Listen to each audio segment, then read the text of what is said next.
और भाई क्या चल रहा है? सब कुछ मस्त है। बेसिकली मैं यहाँ पे आया हूँ बकचोदी करने। मुझको नहीं पता है क्या करना है क्या नहीं करना है। जैसे कि मैं सोचा हूँ कि अब कंटेंट क्रिएटिंग करने के लिए कुछ इंस्टा पे अपने रैप से रिलेटेड और अपनी ज़िंदगी से रिलेटेड कुछ बनाने के लिए। लेकिन मुझको समझ नहीं आ रहा था मैं क्या बनाऊँ और क्या करूँ, किस तरीके से वीडियो बना के अपलोड करूँ। मुझे हेडिटेट होता है कैमरे के सामने, मैं कैमरे के सामने बोल नहीं पाता हूँ। बेसिकली मैं कैमरा फेस नहीं कर पाता हूँ। दंड मुझे फ़र्क नहीं पड़ता है। 72 लोग आते हैं, 72 ज्ञान देते हैं, कहते हैं ब्रो ये करो वो। अरे भोसड़ी के, एक बात बताओ, जिसको जो ज़रूरत रहेगा वो अपनी ज़िंदगी में करेगा ना। अभी कल एक लौंडा मिला, मुझको बोलता है भाई जॉब कर लो, 10,000 की जॉब कर लो, तुम्हारी BCA कंप्लीट हो गई है और 6 महीने ट्रेनिंग करोगे, 6 महीने ट्रेनिंग के बाद क्या नाम है कहीं जाओगे, जॉब मिलेगी, अच्छी मिलेगी। भाई मुझको म्यूजिक करना है और बिजनेस बनाना है। बिजनेस से मैं पैसा कमाऊंगा, म्यूजिक में डालूंगा। और जिस दिन मुझे ऐसा लग गया कि हाँ मैं म्यूजिक से पैसा बना सकता हूँ, मेरी लाइफ कंफर्टेबल हो सकती है, मैं म्यूजिक पे पूरा डिपेंड हो जाऊँगा, फुल शिफ्ट हो जाऊँगा म्यूजिक पे। मुझे जॉब की ज़रूरत नहीं है। मैं पिछले 5-6 साल से रैप कर रहा हूँ। अगर मुझे ऐसा लगता कि मुझे नहीं रैप की नहीं, मुझे पैसे की ज़रूरत है, तो मैं जॉब पे शिफ्ट नहीं हो जाता। क्या मैं चूतिया हूँ भोसड़ी का? जितना टाइम मैं अपने रैप म्यूजिक के लिए बोल रहा हूँ, लिखने के लिए राइम फलाना मेटाफर टेक्निकल इसका स्किल जितना सीखने में मैं अपना टाइम लगा रहा हूँ, उतने में क्या मैं IIT JEE का प्रिपरेशन नहीं कर सकता था? नहीं निकलता IT, कोई बात नहीं, नहीं निकलता JEE, बहनचोद पॉलिटेक्निक तो कर सकता था। अगर कहीं भी AKTU में एडमिशन ले लेता और अच्छे से अपनी स्किल को इन्हेंस करता, जिस तरीके से मैं रैप पे काम कर रहा हूँ, भोसड़ी के मैं 1 लाख 2 लाख आराम से कमा सकता था। किसी बॉस के तलवे चाटता, अच्छी खासी सैलरी हो जाती। लेकिन मुझे वो लाइफ नहीं चाहिए। कॉरपोरेट वाली लाइफ मुझे नहीं चाहिए। कॉरपोरेट वाली लाइफ जो कॉपरेट करते हैं उनके लिए। मुझको किसी चीज़ से कॉपरेट नहीं करना अपनी ज़िंदगी में। जो मैं चाहता हूँ वही करूँगा। इसलिए मैं म्यूजिक करना चाहता हूँ। और म्यूजिक मेरे लिए एक हॉबी नहीं है, म्यूजिक मेरे लिए एक थेरेपी है। जब मुझसे कुछ भी नहीं होता है, मैं अपने पुराने गाने लिखता हूँ, कहता हूँ पैन चोद ये तो मैं ही किया हूँ। जब मुझसे कुछ नहीं होता, अब मैं क्या करूँगा ज़िंदगी में, तब मेरे दिमाग में अबे भोसड़ी के तुमको म्यूजिक करना है। मैं क्लास में बैठा रहता हूँ, सारे बच्चे पेपर लिखते हैं, मेरा पेपर 1 घंटे में ख़त्म हो जाता है। मैं देखता हूँ अगल बगल, सब सोचते होंगे अबे ये तो चूतिया साला। मैं नहीं सोचता। क्यों? क्योंकि मुझको पता है अबे मुझको म्यूजिक करना, ये तो लंड है। क्लास में टीचर समझाता है कि अरे यहाँ जाओगे ऐसे करोगे, ये नहीं पढ़ोगे वो नहीं पढ़ोगे, तुम्हारे अटेंडेंस नहीं फिल हुए हैं पूरे 90%, तुमको अच्छा कॉलेज नहीं मिलेगा, इसके बाद अच्छी जॉब नहीं मिलेगी। भोसड़ी के मुझको क्या टेंशन है भाई, मुझको म्यूजिक करना है। बेसिकली म्यूजिक मेरे लिए एक थेरेपी है, एक मेडिसिन की तरह है।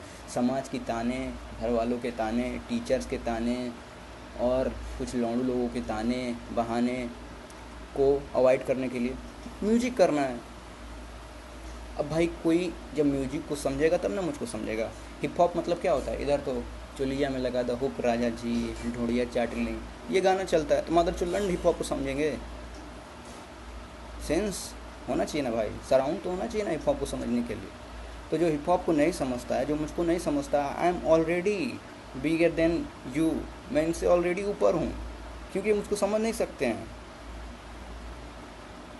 मैं ये नहीं कह रहा हूँ कि इनके पास वो क्रिटिकल थिंकिंग नहीं है या फिर वो सोच नहीं है कि ये समझ नहीं सकते, क्योंकि ये कभी सुने ही नहीं है, कभी देखे ही नहीं है। मैं भी तो इनके बीच का ही हूँ। But I like hip hop music और मुझको पसंद है और मैं करूँगा। हाँ 5 साल हो गए, मेरे से कुछ नहीं हुआ, कोई बात नहीं, लेकिन मैंने लिखना नहीं छोड़ा जो मुझको पसंद है। लेकिन मैंने रैप करना नहीं छोड़ा जो मुझको पसंद है। और 5 साल हो गए तो कौन सा 5 साल मैं लगातार daily rap rap rap rap rap कर रहा था। अरे घर वाले बोले भाई 10th कर ले, 10th किया, 11th किया, 12th किया, 3 साल इधर गए।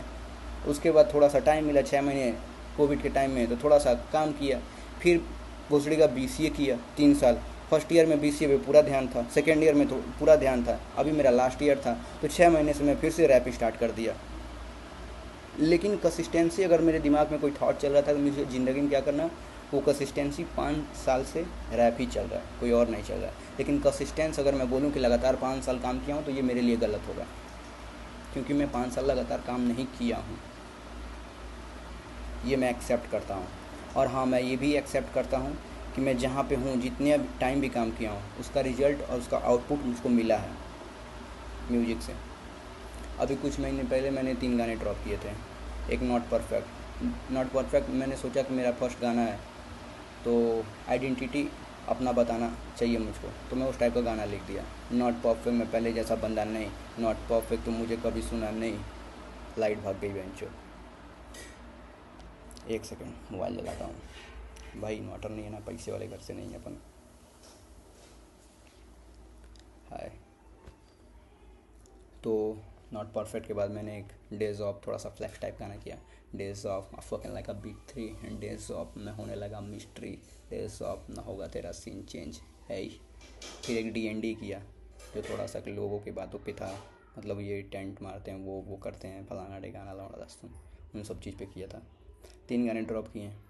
कुछ लोग बोले कि भाई ये अच्छा नहीं है, तुम्हारे पे व्यूज़ नहीं आ रहे हैं, अभी ये कमी है, वो कमी है, प्रोडक्शन कमी है। अरे भोसड़ी के, जो लौंडा टायर 2 सिटी में रहता है, विलेज से बिलोंग करता है, जिसका अभी कोई बैकग्राउंड नहीं है, घर वाले क्या बोलते हैं, भाई पढ़ाई करो। जिस एरिया में लोग बोलते हैं कि भाई तुम पढ़ाई कर, पढ़ाई करने से आगे बढ़ पाएगा, पढ़ाई करने से ज़िंदगी में ये वो कर पाएगा, लौड़ा लहसुन, वो बंदा रैप म्यूजिक कर रहा है, रैप इंटरनेशनल म्यूजिक कर रहा है। वो भी स्टार्ट किया है, वो भी डिट्रॉइट जॉनरा, जो डिट्रॉइट अभी इंडिया में इतना इवॉल्व नहीं हुआ है, उसको पकड़ के कर रहा है। उसमें भी इन्फ्लुएंस डाल रहा है, डिट्रॉइट बीट है, ट्रैप मेलोडी है, मतलब एक अलग ही जॉनरा बना रहा है। वो स्टार्ट कर रहा है और उस पर 200 व्यू आए चाहे 400 व्यू आए, जो भी है भाई, मुझको पसंद था, मैंने किया। मैं पहली बार स्टूडियो में जाना चाहता था, वहाँ की फीलिंग लेना चाहता था कि स्टूडियो में माइक के सामने खड़े होकर कैसे गांड फटते हैं, कैसी नर्वसनेस फील होती है, क्या फ़ील होता है माइक पे, माइक का प्रेशर क्या होता है। भाई मैंने 1000 पे किया, मैंने वो फील किया, सेटिस्फेक्शन मुझको मिल गई। अब लोग कह रहे हैं 1000 खर्च किए, ये किए, वो किए, मैकबुक लिए, माइक लिए, ऑडियो इंटरफेस कार्ड लिए, 1 लाख का सामान ले लिए, और फिर 1000 2000 3000 स्टूडियो में डाले, और गाने ऐसे बना रहे हो, अभी ये नहीं है वो। अरे भोसड़ी के, मैकबुक लिया हूँ बस म्यूजिक बनाने के लिए, मुझे ज़रूरत थी ले लिया। मुझको लगता है मैं माइक ले सकता हूँ, या अच्छी क्वालिटी में गाना रिकॉर्ड कर सकता हूँ, ले लिया। ऑडियो इंटरफेस कार्ड लेने का मन था, ले लिया। पैसा मेरा स्पेंड हुआ, एनर्जी मेरी जा रही है, ज़रूरत मेरी है, गाड़ में चूटे किसी और के काट रहे हैं। मादर चोद, समझ में नहीं आता है दुनिया सोचती कहाँ से है। भाई मैं कभी किसी को बोलने नहीं गया कि भाई तू सिगरेट मत फूक, अरे माँ चुदा ना अपनी भाई, तुम्हारी ज़िंदगी है। गाली देने वाले को कोई नहीं बोलता भाई गाली मत दो, दारू पीने वाले को कोई नहीं कहता भाई दारू मत पियो। पीने वाले को सही है, दुकान पे जाके बोल दो ना भाई दारू बंद कर दे, अबे गवर्नमेंट को बोल दो ना दारू बंद कर दे, हेल्थ के तो ख़राब है ना भाई, टैक्स मिलता भोसड़ी के। सबको अपनी ज़रूरत है, ये इको चैनल बना हुआ है।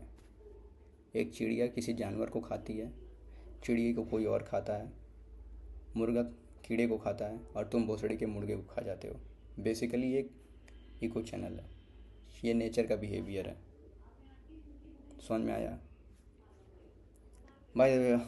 फ़िलहाल इस वीडियो को अभी ख़त्म करते हैं, फिर मिलते हैं कल।